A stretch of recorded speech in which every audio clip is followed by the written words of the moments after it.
Aga.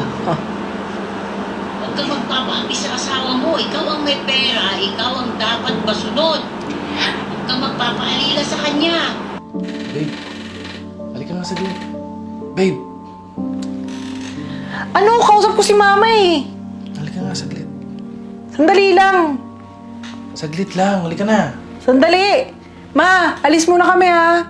Susunod ulit. Bye-bye.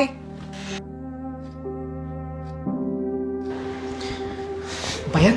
Dami-dami pang ano. Ano to? Yung kartel naman to.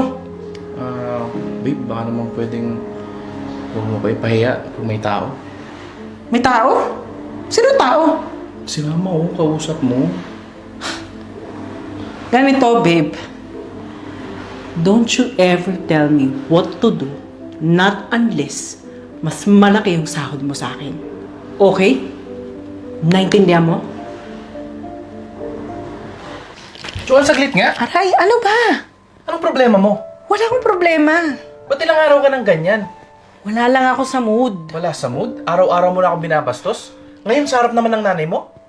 Wala nga sabi yun eh. Anong wala? Joan, ako pa rin ang lalaki sa bahay na to. Bakit? Porket mas malaki sahod mo? Yun ba yun? Oo! Yun nga yun!